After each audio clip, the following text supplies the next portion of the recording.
Hey YouTube, it's been quite a while since I've made a video. I've just been going through a lot, trying to get things set up to go to work. I'm actually looking into becoming an art teacher for school. So I've been looking into that and stuff like that.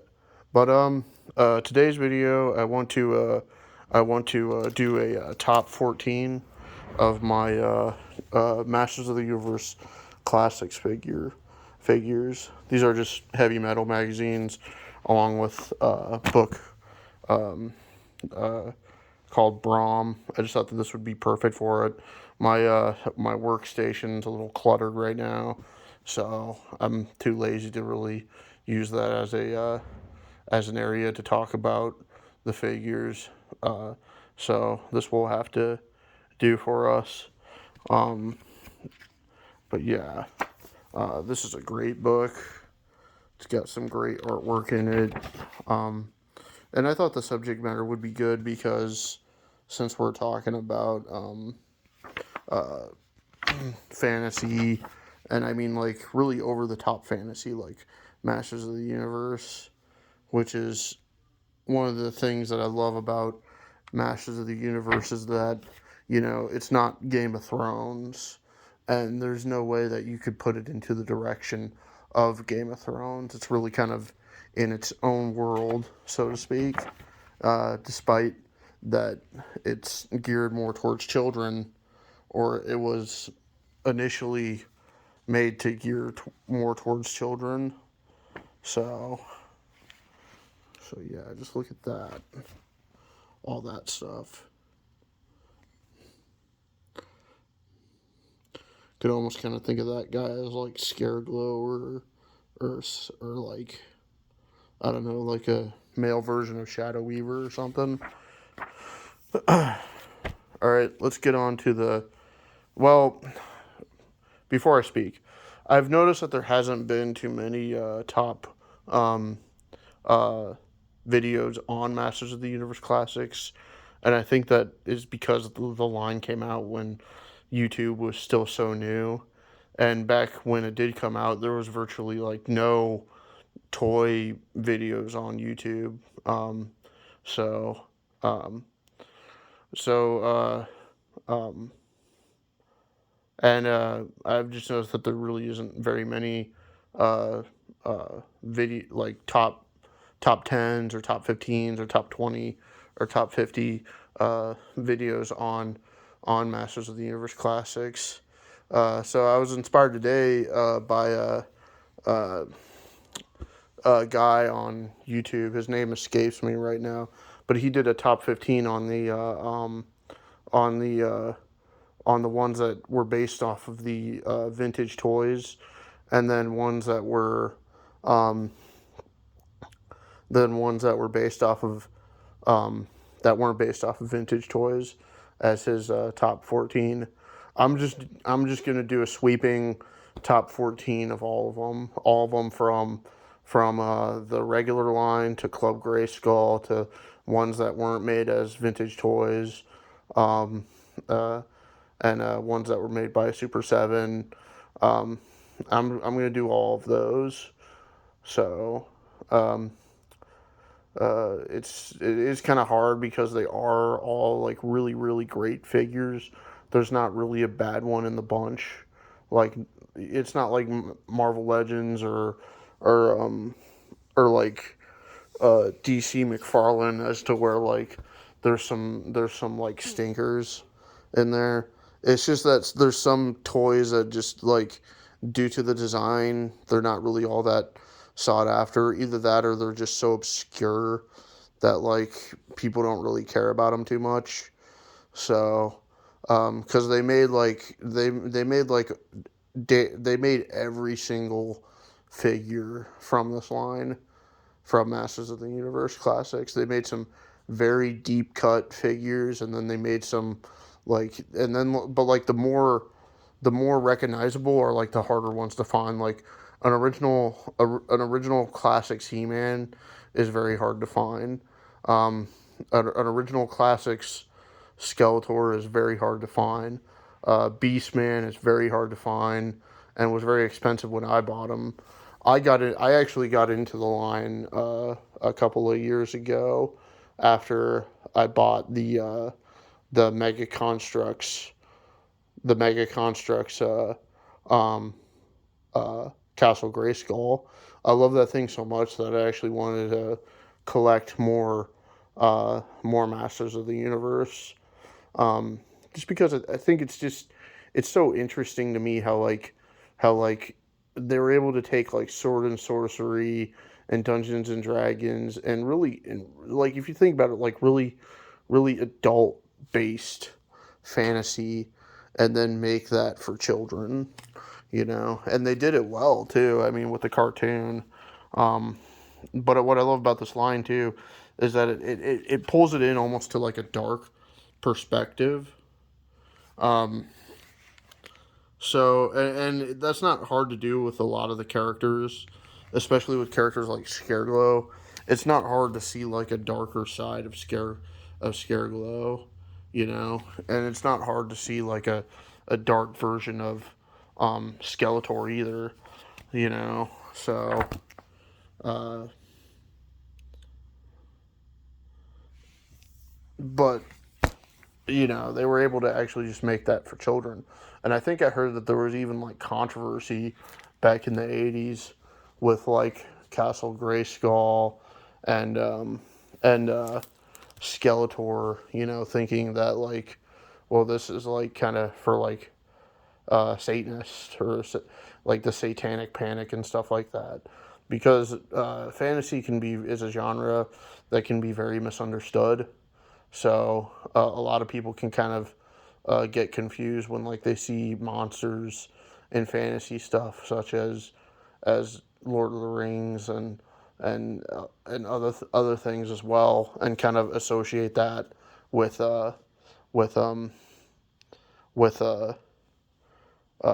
Satanism or something like that. So um, I mean, I'm not that way, but that's just how like a lot of the mainstream is. Uh, so let's get on with it. I'm going to move on to my top 14. Okay, kicking things off with my top 14 countdown of Masters of the Universe classics, we have Mara of Primus. This is from the New Adventures of Heman. I'm not sure if she ever got her original New Adventures made. I don't think she did, but uh, that is a line that I just do not collect. I don't collect hardly any of the vintage characters. Like I bought a few here and there when I wasn't collecting seriously, but I love these a lot more than the vintage stuff. So um, she's a beautiful figure, a very beautiful female figure, beautiful head sculpt, beautiful hair color, beautiful hair design. Um, uh, this isn't the sword that she comes with. This is a Lord of the Rings elven sword, but whoops, I didn't like the uh, spear pole staff weapon that she came with, so I just gave her this instead. I still have it. I still have all the accessories, but a lot of times I'll switch up because I've noticed that's kind of a theme in Masters of the Universe where they give figures weapons that just I don't think really suits them all that well. So um, so it comes with the shield. I have another character too. Um, Maybe I'll pull her out for like a little bit of a comparison.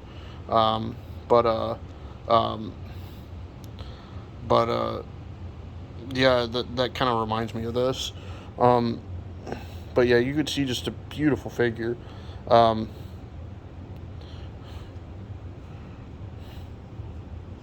I love like they didn't do this that often in Masters of the Universe classics, but I love the way that her briefs form to to her butt. I love that because they didn't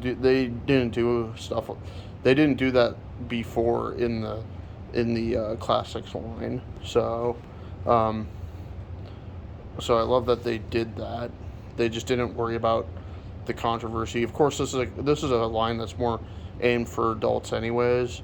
But I can tell that they do sort of try hard not to make the female figures look sexy, or at least to look more conservative than anything. Because like they won't have them in like thongs or booty shorts or and they won't have like things like cleavage hanging out or anything like that. But I think they did that well, and I think they did the right thing in not worrying about what fans would think or like weird nerds would think. Because I noticed that like a lot of weird toy people get very um, they get very they get very offended by like sexy female figures. Like I've even seen it where toy people will get offended if like a male figure has like nipples, and I just think that that's like really immature. So, um, but yeah, you can see just a beautiful figure, even sculpted in the crack in the butt, you know, and not like making it look like slutty or gross, just making it look like a sexy female fantasy figure. I mean, let's face it, in fantasy, who knows what the trend would be? I mean, nowadays you have women walking around in like pretty much briefs and stuff like that as like shorts during the summertime. Um, uh, who knows if sometime in the future something like this would be the norm. So, her hair. A lot of people really loved her hair. It comes with like an extension to where it would go all the way down to her knee, and you could use this as like a flail mace or something. Everybody thinks that that's highly impractical, and it's like, well, sure, but this is like high fantasy. This is like Masters of the Universe is probably like the highest form of fantasy that you can get. It's not Game of Thrones. It's not Lord of the Rings. It's not The Witcher. It's not King Arthur. This is high fantasy. So you're just gonna have over the top stuff all the way. Um, so, anyways, let me do a quick comparison of a figure that she reminds me of. I'm not gonna do too many comparisons, or else this video would just be way too long. So, just to give you a heads up, here's a quick comparison of who I think she sort of resembles. Is this figure from Fison that I own? This fighter woman. But if you look at like the armor, especially the leg armor, it's very similar to hers. Look at the arm; it's very similar to hers. So, so yeah, even the earrings are sort of similar. Um,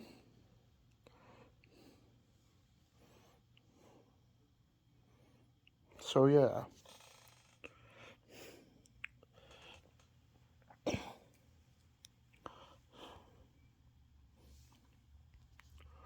Another figure too with a nice ass.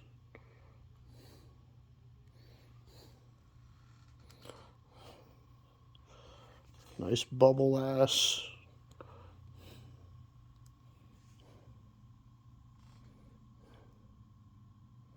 Awesome jewelry. But yeah, just very similar to this.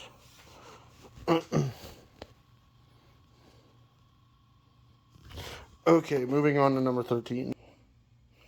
Okay, number 13 is Granita, one of the rock lores, the female rock lore. This was the first ever Masters of the Universe Classics that I got. I ordered it from Big Bad when they still had it available. She goes for a pretty high price right now. I mean, they all do, but she is one of the ones that also skyrocketed. So But yeah, you can see, she's a very, she's just a very beautiful uh, figure.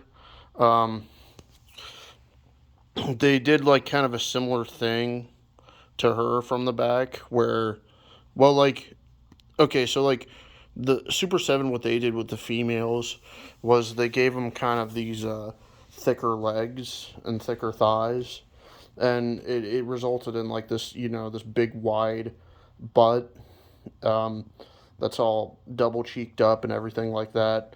And it looks really, really good. She's definitely like one of the sexier female figures, I think, because of that. So um, I like the statuesque uh, face that she has, where her face sculpt looks more like a work of art than it does just like a figure. It almost looks like one of those like, it almost looks like a Greek statue. If I can get the camera to focus,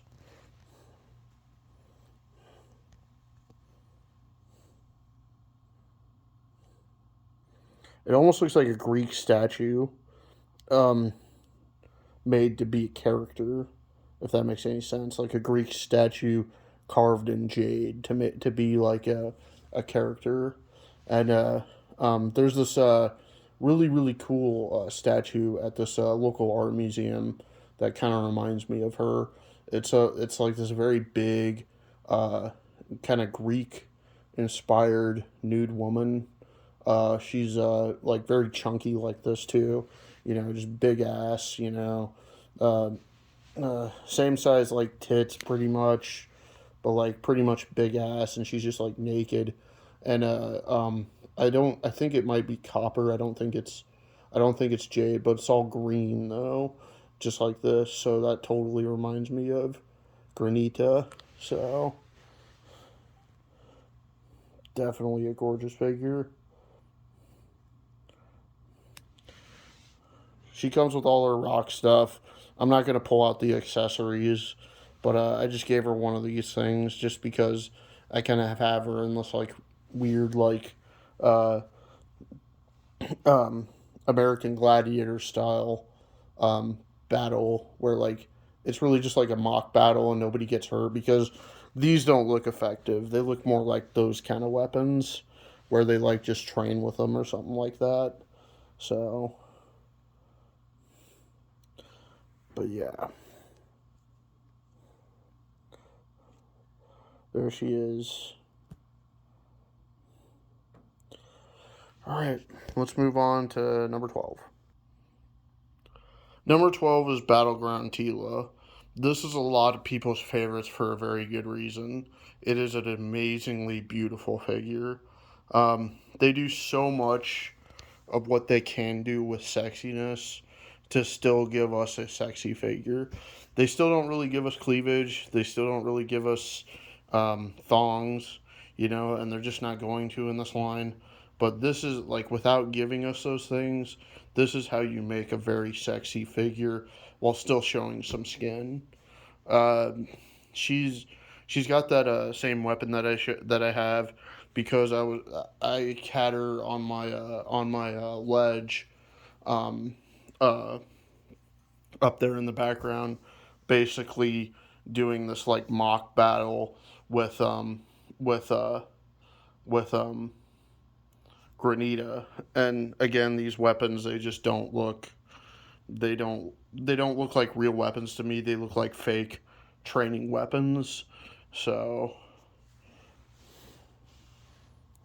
you can see her has like the earrings. This looks, to me, she reminds me so much. This version of her reminds me so much of Red Sonja. It's not even funny.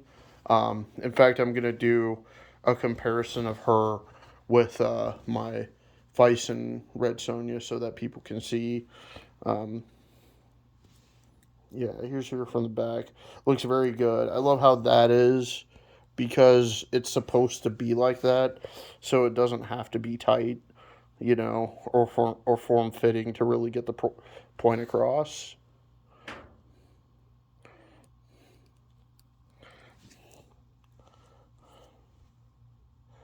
Alright. Let's move on to a quick comparison. Okay, there she is with my my Bison TB League Red Sonja. Sorry for the camera, but you can see just how she stacks up with her. The outfit is very similar to that of Red Sonja. She also just kind of has this like Frank Frazetta pulp, 1970s kind of look to her. I always tell people, Masters of the Universe Classics is such a hangover of the 70s, and if you need more proof to feel that, to like see it that way, just look at He-Man's hair. Like, that's obviously a 70s fucking heroic boy haircut. But yeah, I collect some Mondo stuff too. I should probably talk about those. I got Faker right there, and then I got Merman. That's just something that ignore that. Anyways, there she is with her. Now let's move on to number 11. Oh, quick. Do you guys ever remember these? I need to talk about these some more. These are Great Adventure Fisher Price toys. I don't see any videos on YouTube talking about these things at all. And I had these growing up as a kid, and I loved the hell out of them. These were like my favorite toys growing up as a kid. Anyways, moving on to number 11. Okay, here's number 11. This is Queen Greyskull. I really love this figure too. Again, another great example of sexiness without showing us too much. Very beautiful figure, very interesting figure. Obviously there's a lot of like Egyptian and Aztec inspiration, and that's what I like about Masters of the Universe as well. It doesn't just go across different time periods of warriors. It also goes across like different cultures and emulates those as well. The whole Aztec thing is just fascinating to me. I think the Aztec thing actually, I think, is a little more fascinating than Egyptian, but but I think this figure pretty much speaks for herself.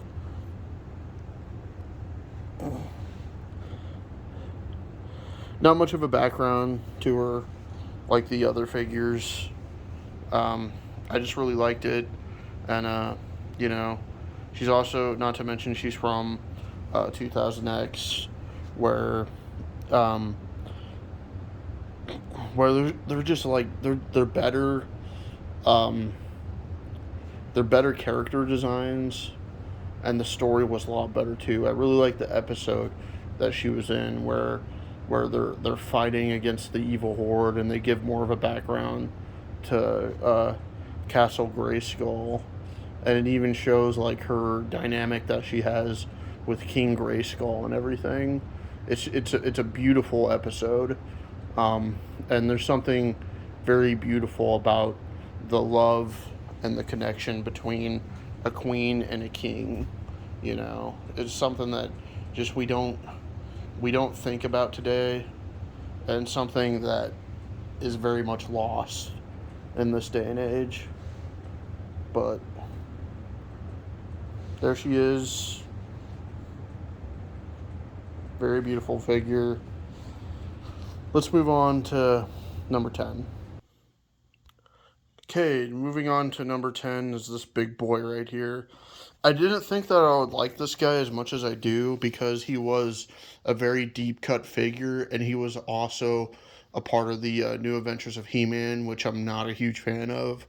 There's some characters in the line that I like, and there's also some that are expensive too. Like Optic, which is not on this list, but Optic was incredibly expensive.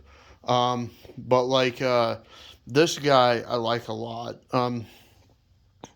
I love the gold motif. It kind of has that Aztec and Egyptian vibe to it, but I also love it too because it's the elephant motif. It's not even just elephant; like it even looks more like a mammoth or mastodon motif that he has. You can even see where like his nose kind of crooks downward like an elephant trunk, and that's just badass to me. Um, my favorite animal, my favorite animal ever is an elephant, um, especially mammoths and mastodons. Although technically mastodons aren't in the elephant family, but mammoths certainly are. Mastodons are related to elephants, but they're different because they're built differently and they graze differently. Their teeth are also constructed completely different from an elephant's, as to where elephants' teeth are more for like grinding down uh, branches, like plant matter from like trees and stuff. Um, uh, I think mastodons are really more meant for grazing. So, but yeah, he is just a beast of a figure. He's huge. He's interesting. I love the armor that he has. Like that would have to be so heavy to wear. I'm not a big fan of the gun. I think the gun's kind of silly, but honestly, the gun works for what it is. Like the gun could be worse, so I'm not too upset about the gun because the figure himself is just totally cool. I love the design of it. So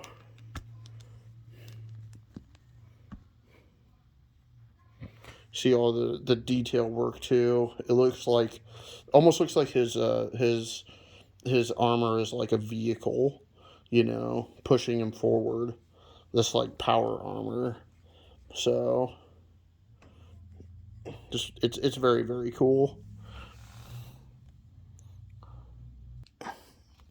Remove his helmet, or at least his the head portion of his armor. It looks more like just the head portion of an armor rather than the helmet, and you can still see all this detail in there. The copper tubing, you can see his face.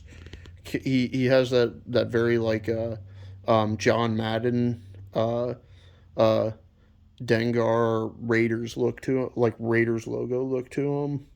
He's a very serious, no nonsense type of guy. In a weird way, like kind of like the human version of an elephant. So there he is, my number 10, Tuscador. Let's move on to number 9.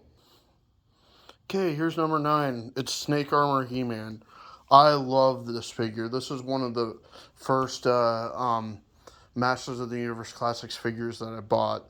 There's this local store which um, I which carried a lot of Masters of the Universe Classics figures loose. They had some that were packaged, but a lot of them were loose. And I was able to get like really good prices on them. Like at the time, I thought they were expensive, but this was before like I even knew how expensive these things really were. So they had him loose. I know that he came in a 2-pack with the 2000X version of King Hiss, and uh, I just I never got that figure.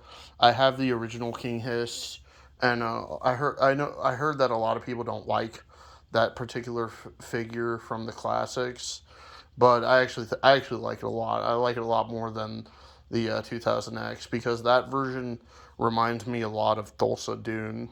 So,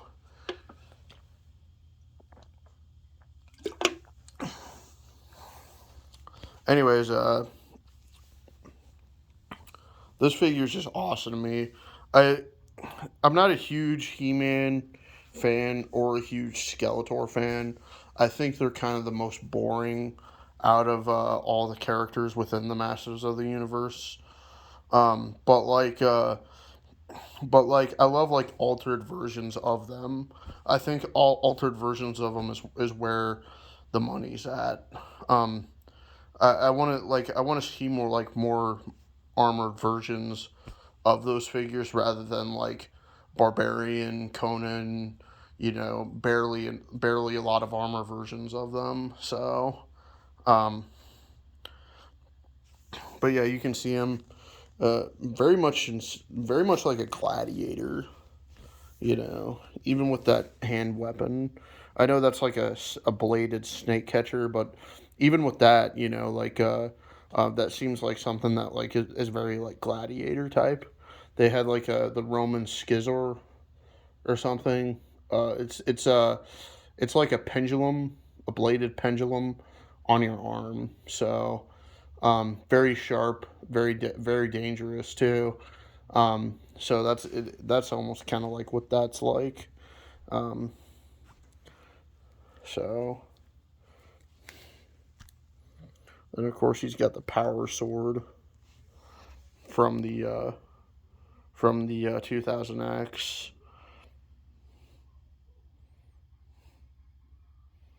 The 2000X cartoon was awesome. It's pretty underrated, and I think even to this day it's sort of underrated. Um, a lot of people talk, I think, way too much about the Filmation cartoon, and I don't care for that cartoon all that much. I don't even really buy the figures from that all that much either. So,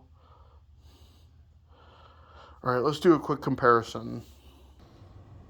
Okay, here's what I wanted to compare him to. I wanted to compare him to the Ultimates Conan when he's the pit fighter, because this is a very armored version of Conan that we get, and we never get an a more armored version of Conan.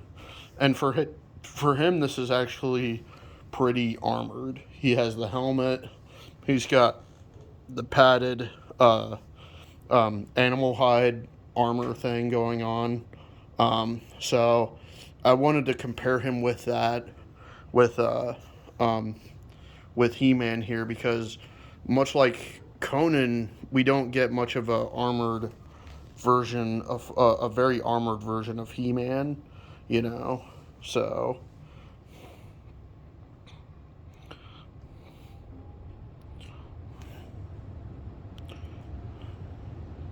something that I kind of want to see more of too. I wouldn't even mind seeing like a helmeted version of He-Man, sort of knightly version of He-Man, if you will. Maybe even like a fully closed helmet version of He-Man with like really badass armor like this. All right, let's move on to number 8. Number 8 is Battle Armor Skeletor. Now, I'm not the biggest Skeletor fan out there. Um, I know a lot of people love him for good reason, but I'm not a huge fan. I think he's kind of boring. There's definitely some really badass versions of Skeletor out there, but for me, it's like I don't know why. I just think that he's kind of boring and just. I also can't get over like the stupid voice that he has from all of the cartoons, and every time you bring him up, every nerd wants to imitate that voice. So, I mean, I get it. People like imitating things, but it's just so annoying. And with somebody as sinister of a look as a Skeletor over here, you'd think that he would have like a more badass voice, you know. But whatever. As far as like villains go, I like Hordak a lot better. I just think that Hordak is cooler. I like his story better. I like the Evil Horde way better. So, but this is him. He's a good figure. He's one that's also kind of hard to get. I got him with the half sword from the 2000X. There was like a weapons pack that I got. I ended up getting all the weapons packs because I wanted these guys to have more weapons to use than just what they came with. So there's some great detailing too on this armor, like the skulls and the spikes and all studs and that. But yeah.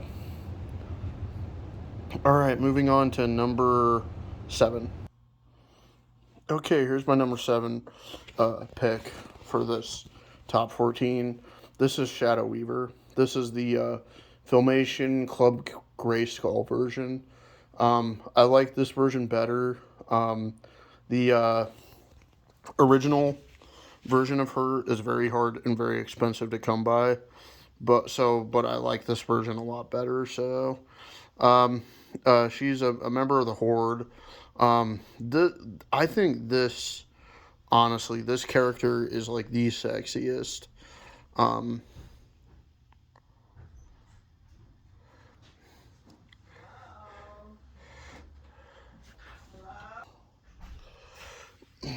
yeah, I think that this figure is um, the sexiest of all the females from Masters of the Universe. There's definitely something about the concealment of her garments and the form fittingness of it as well. You know, like I was watching this thing on Vietnamese women and how like they dress and how like their clothing is actually very conservative, but it's very form fitting, and it looks really really good. And hers is kind of like that, honestly. As you can see, the breasts are very big, and the cloth almost kind of just wants to cling to the breast. And you get the back, and yeah, it drapes over, but then you get what's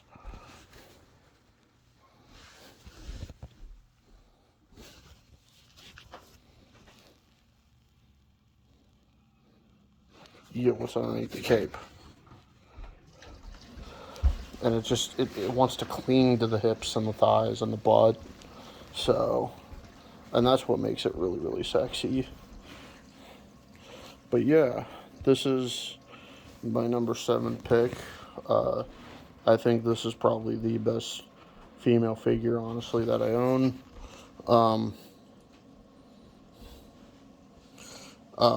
I think she's still available for a decent price on Big Bad. I'm not sure, but I would go ahead. I would definitely recommend picking her up. Um, she's definitely a great figure. All right, on to my number 6. Okay, number 6 is Too Bad. I absolutely adore this figure. This figure is amazing to me. This, I mean, the sculpt, the build to accommodate the two heads, the armor, the the way it just forms, and how I got it was just so cool too. I bought him uh, at a local thrift store for about like $40, and he just he he didn't come with the accessories. He just came with the armor still attached to him and the body itself. But the body was in such great shape. Nothing wrong at all with the body. So I felt like I almost kind of got him for a steal, despite not having all the accessories. It wasn't until last summer that I actually just bought all the accessories for him. So now he's complete, and this is just an amazing figure. Just it's totally Greek too. There's like such a Greek mythology aspect to this figure. Um, uh, it reminds me a lot of like Ray Harryhausen with Clash of the Titans. Um, so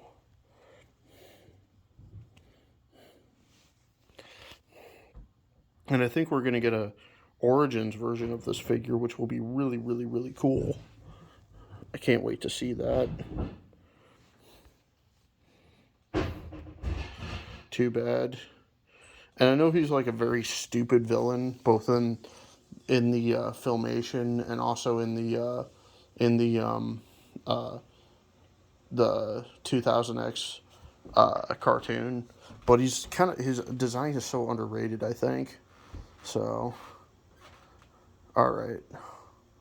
Moving on to number 6, or this was 6. Moving on to number 5. I had to dim the lights for a little bit for this one. It wouldn't be a top MOTU figure countdown if I hadn't included Scarecrow. This is an amazing figure. I mean, I say that a lot about all of these figures, but this one in particular is just, oh man, this one's cool. I like him a lot. He's he's hands down one of the best MOTU figures. Even though he might not be my absolute favorite, he is probably the best MOTU Classics figure I have in my collection. I wish I had a Mondo one, but unfortunately I don't. Yeah, Scarecrows are just hard to get. This one was definitely a pretty penny. He cost me like $300 loose. So, but I had money at the time, and I was like, fuck it, I want to get this dude, for a grail. So, I ended up getting him, and I'm happy with him ever since. I actually tend to pair him up a lot with my loose collector, Lady Death. So, there he is.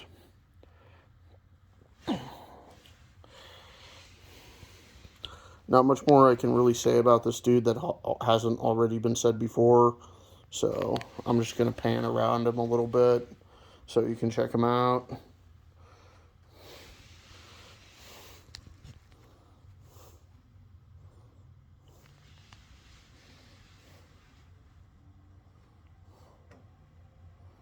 Just looked like he would be off in the distance, just cackling mercifully as you're getting pulled down in a bog with, like, zombie arms. So,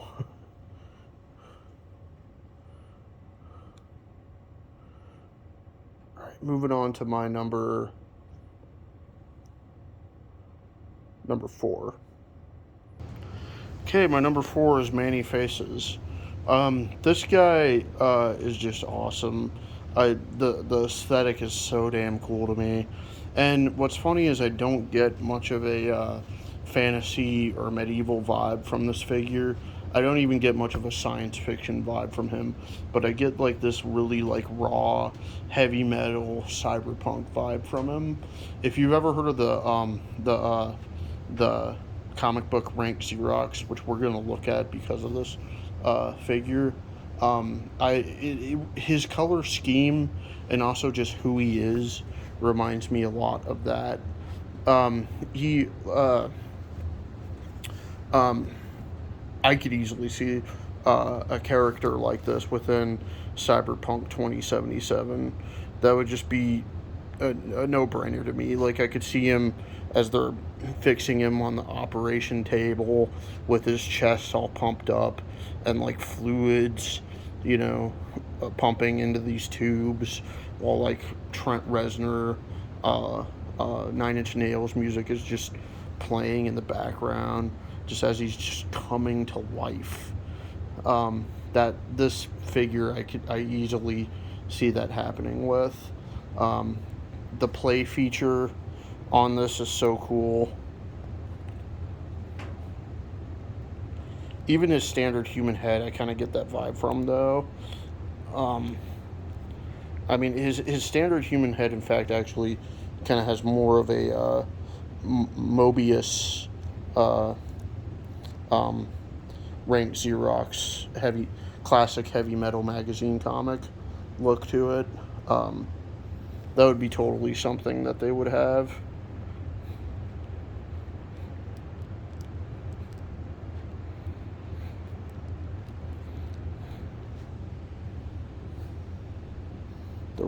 The robotic head. This is just a badass cyborg, man. it's hard to even believe that this is a good guy, um, with all of the stuff that he's got going on. Anyways, let's look at this rank Xerox, because I feel like this guy would fit so much into this comic book.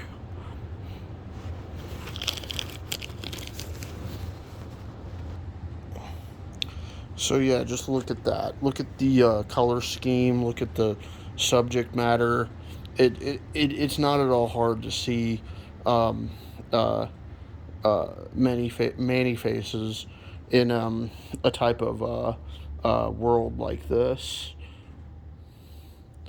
Just, just totally cyberpunk. Um, yeah, when I really get into something, I kind of suck at explaining things, but kind of flip through these a little bit.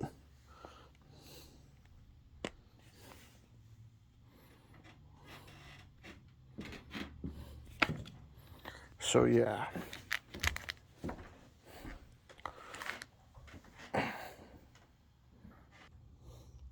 Speaking of the cyberpunk aesthetic that Manny Faces has, I feel like this is the the best pairing that I always put him with.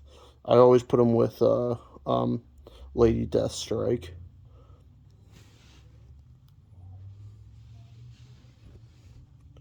So let's move on to number 3. Okay, number 3 is Snake Man at Arms. Man at Arms honestly is my favorite character in Masters of the Universe. I just think that he's really interesting, and I love what 2000X did with him the most. How they made it. It reminds me a lot of myself, honestly. They made it to where he's like a technician. He's a weapons manufacturer, and he's also the head of a battalion. He's a general, and he's also kind of the closest thing that Masters of the Universe gets to a knight figure. Um, I know Classics has made characters that are more so like the typical, version of a knight, like Laser Lot and stuff like that. But he was never in a cartoon, and also he's really kind of like a what if character. He's not really an official character. He's not really canon. So Man at Arms is the closest thing they've gotten to a knight. But I just think that his armor is so cool at the same time. I love this rebreather that he has on his armor. Um, that's just cool. Like any gas mask character, any character that has like a breathing apparatus is just so cool to me.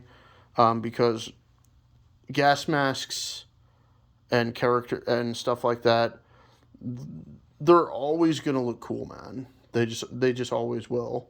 So, um, uh, yeah, I really dig that. And um,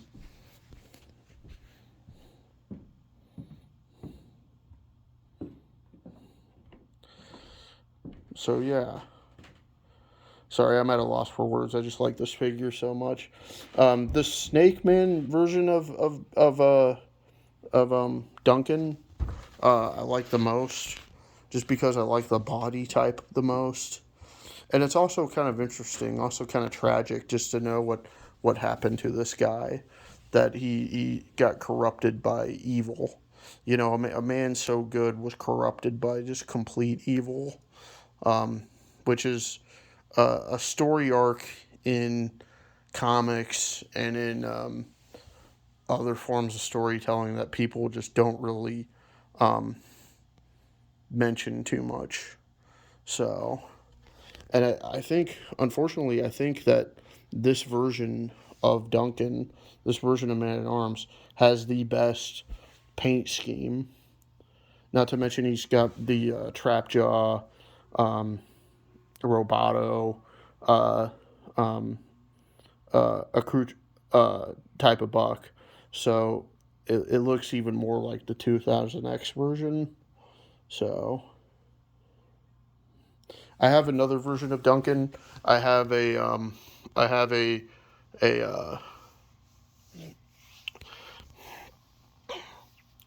I have a battle ram version of him, and that was the first one that I actually got. But I like this one much more.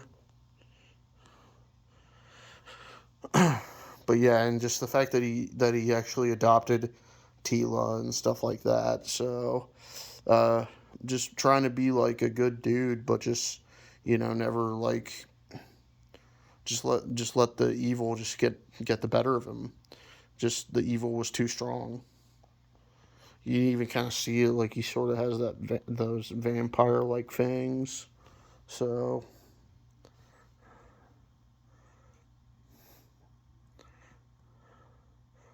all right, let's move on to number two. Okay, my number two is Grizzlor.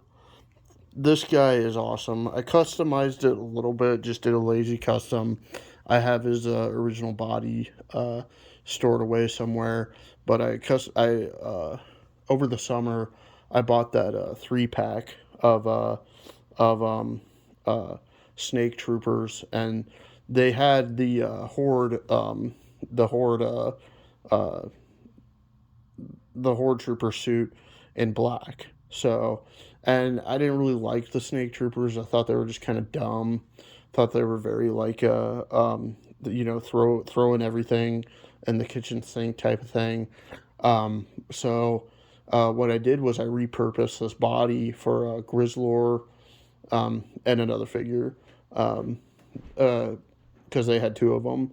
I repurposed it to where like if Hordak were to have like this like insane armor that he would go into battle with, then he would have this.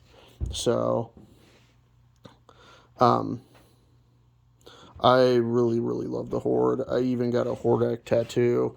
I like the Horde a lot because the evil Horde, they're all stylized versions of the Universal monsters, and I'm not a huge fan of the Universal monsters, but I really like stylized versions of the Universal monsters. So, not to mention that, but he's also just kind of like a mix between um, uh, uh, a werewolf and an orc. So, and like some sort of like weird bat creature. So he also just sort of this armor just sort of looks like Grizzlor if he was in Quake. Like the crossbow could be like a high powered nail gun, and then that could be like the axe from Quake. So and like with the original body, it's great too because he comes with all these weapons and all these weapon storages. I think he comes with the most weapons out of any Masters of the Universe Classics. So, okay, and there you have it. Grizzlor, in my opinion, a very underrated figure. I actually like him a lot more than Beastman. Um, uh, it just very cool aesthetic. Um, and I mean, man, this armor just looks so badass on him. He honestly looks very good too in the just as the regular version of him. It's just that with that hair, you have to like you really have to like mop it down, get it to look good, rather than for it to look silly. But yeah, great figure. All right, let's move on to the number one. Okay, and my number one is Hordak. Um, uh, Again, I gave the Snake Trooper armor to him, and it fits him very well. Um, Hordak already has these clawed feet, so it suits him extremely well. Actually, a bit better than it suits Grizzlor. Grizzlor looks great in it as well, but the body type, the lower half of the body type, suits Hordak a little bit better. But this is an awesome figure, and I got a really good deal on him too. I think I only got him for like $65 off of Amazon. Nowadays he's going for like a $130, maybe even $150 in some places. But he is pricey nowadays. I think he's hands down a way better villain than Skeletor is. I like that he's got his whole entire Legion with his whole entire logo on there, and also he's just very very like archaic. There's a lot of like archaic things with Masters of the Universe, and that's what I love about it. I do have his original body. I'll probably have to do like a video of both him and Grizzlor in their original bodies, but this is just how I had them, and for time's sake, I didn't want to change them up. But that's all of my top 14 Masters of the Universe Classics. I'd love to see more videos like this get put on YouTube. There's just not a lot counting down the classics, so I thought I'd just might as well chime in and do my own version because I have a pretty substantial collection of them. So, yeah, just he is just such a badass figure. I don't pair him up with anyone, but I do have a Mondo version, and I always pair him up with Arcala. I could probably show you the Mondo version real quick. Okay, here's the Mondo version. He's in with my other 12-inch figures all over here and over here and up there. And then there's 12-inch figures way back there where I showed you Red Sonja. And yeah, a great figure. I recently just got this dude. He's recently been available. One that I definitely had to get since he is my favorite classics. And my 112 collection just felt completely empty without him. So I'm very happy to have him in the collection as well. Again, I just think that Hordak is so much better of a villain than Skeletor.